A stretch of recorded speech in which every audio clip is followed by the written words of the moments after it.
Hi, wrestling fans. Thanks for clicking today's Reddit Rose report. Does anything look different? Oh, no movies. Moving. Still moving. I want to go ahead and do an update while I was in here, and hell, take a look. Isn't that awful? Look at that. No movies, no nothing. It's awful. Alright. Well, this is awful too, but hey, happy birthday to two-time WCW United States champion Bill DeVon, 46 years old, WWE Hall of Famer Bob Orton Jr., 62 years old, current WWE wrestler Ryback, 31, and two-time NWA Knockout champion Winter, 32. Real name is Katrina Waters. And, oh, by the way, that's yesterday's.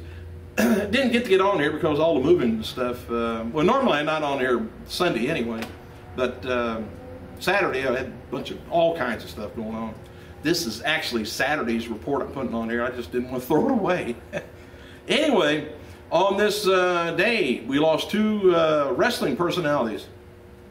First, 1991, former AWA World Champion William Afflis, or Dick the Bruiser, died at 62 years old. Young. A lot of wrestlers die young, though. It's awful. Like many wrestlers, though, Afflis started out in professional football player in his beginning, before he started his wrestling career. He appeared as a lineman for the Green Bay Packers and in the 50s and made his name in Detroit in the late 50s, competing in typical powerhouse heel. Well, anyway, in 1964, Wilbur Snyder bought NWA Indianapolis territory, renamed it WWA, World Wrestling Association, and affiliation with the AWA. Well, anyway, Afflis was, and unsurprisingly, WWA's top draw, and he won a total of 25 championships in that promotion, along with several in AWA, which supposedly his cousin was Crusher. They looked alike. Afflis retired from the ring in '85, but he continued to do promotional shows until 1989, just of WWA stuff. And Afflis retired from the ring in '85, like I said. But Afflis, he went to Rise in WWF, saw his audience and talent dwindle. Well, that's when WWF was coming up, and they saw his audience starting to dwindle, so they said, hey, they didn't buy any of the films from then, or videotape. Not sure. We really don't know where they're at. Anyway, he worked as a road agent for WCW for a while, and then made his final televised appearance in Starrcade 1990. He served as special guest referee in the Sting and Black Scorpion match. Afflis died in a freak weightlifting accident when when lifting weights with his adoptive son. He ruptured a blood vessel in his throat and died from internal bleeding. Ooh. And the other person in 2011, NWA star Killer Carl Cox died at 80 years old. TNA President Dixie Carter tweeted the following after last night's turning point. She says, unbelievable, incredible after all of, by all in every match, she says. The most insane ladder match in our company's history. Very proud of TNA. Chavo wrote the following after he and Hernandez retained the titles against Daniels and Kazarian. He says, big win tonight. I thought we were going to get payback, and we did. Still, #1 team in the world, much respect. He's talking about Kazarian and Daniels. Anyway, there's no major injuries, I guess, in the pay-per-view, but Devon reportedly tweaked his knee in a match against Kurt Angle. And the word tweak sounds like, you tweak a knee, whew, it's painful. That's the wrong word for that. TNA will not be live this week, by the way, or next. They will stay on Orlando to tape Thursday's Impact, airing November 15th, and on Tuesdays they're going to be taping November 22nd, Thanksgiving edition of Impact. Impact will return live November 29th and December 6th, going into Final Resolution pay-per-view. Roddy Piper said he heard Vince McMahon wasn't happy with his Piper Pit segment on Raw. He said, I read that Vince was angry at Piper's Pit. No word was said to me, though, but for the record, I didn't write that crap. Ooh, pass that buck. WWE's NXT diva Mercedes KV is now using the name Sasha Banks. Anyway, besides wrestling, she's also been doing some ring announcing work. And also, WWE website has a cool article up looking at the former President Abraham Lincoln and his wrestling past. Yep. Lincoln expert Ron C. White Jr. Told WWE Classics that Lincoln definitely wrestled. I don't know.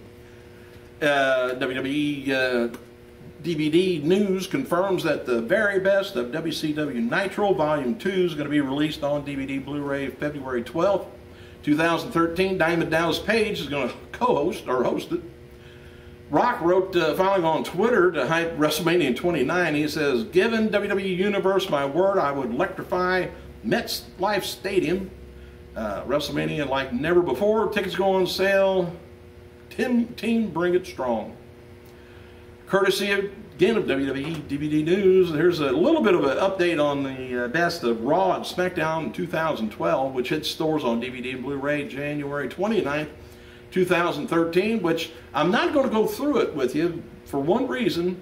The best of just last year just happened. I think we just seen it. Why tell it to you again? As reminders, season 2 of Steve Austin, Stone Cold Steve Austin's Redneck Island premieres tonight on the CMT. Well, I guess this was the other night. CMT. I think they do replays though quite a bit at 9 p.m. Eastern Standard. It's going to be replaying at 11 o'clock, but I don't forgot. This is an old report. Well, 2 days. WWE sent out a press release yesterday reminding fans that World Heavyweight Championship of Big Show will be appearing at November 15th NXT taping, Full Sail University, and likely is going to compete in a dark match. Don't think that title's up for grabs though. Another update from Lillian Garcia, by the way, which got struck by a car about 2 or 3 weeks ago. Each day I'm getting better. Hope to be back soon. All right, WWE is going to be taping the Tribute to the Troops, by the way, special Sunday, December 9th at Norfolk Scope Arena in Norfolk, Virginia. Special airs Wednesday, December 19th at 9 o'clock on USA. And then Saturday, September 22nd, 9 p.m. on NBC. All right, the Great Khali versus Primo will be featured match on the other day's episode of Saturday Morning Slam. Show's also going to be featuring Veterans Day message from John Cena. I don't know if they're ever going to be replaying any of the Saturday morning things. Jim Ross confirmed on Twitter that he's going to be at Columbus, Ohio for Monday's Raw to welcome back Jerry the King. Thursday's episode of TNA Impact did a 1.03 rating with about 1,200,000 viewers, up from the previous week. And WWE is going to be returning to the Sullivan Arena, Anchorage, Alaska. Put the code on. January 17th, 7 p.m. They're also going to be returning to the Carson Center in Fairbanks, Alaska, January 18th, 7:30. Tickets go on sale December 1. Hall of Famer Edge is, I don't know, he posted a photo of his neck, following surgery on Thursday in Pittsburgh. And he also noted the Pittsburgh legend Bruno Sammartino reached out to him. And if Vince was laying there, he would have reached out to him real quick. All right. He says, Edge, thanks to Dr. Maroon, Dr. Boss, staff of UPMC for great treatment. Special thanks to Bruno Sammartino for calling me in my room as I cleared surgery after having only met once. Absolute class act. And I think I already went through the birthdays, didn't I? I sure did. Thanks for clicking, you guys. I tell you what, I'm going to put another update on here today, as soon as I get this one uploaded. And so watch out for 2 today. This one was Saturday's, and the one I'm getting ready to do now is today's. Believe it or not. And then I may do one for tomorrow of things that are going to happen in the future. I gotta go.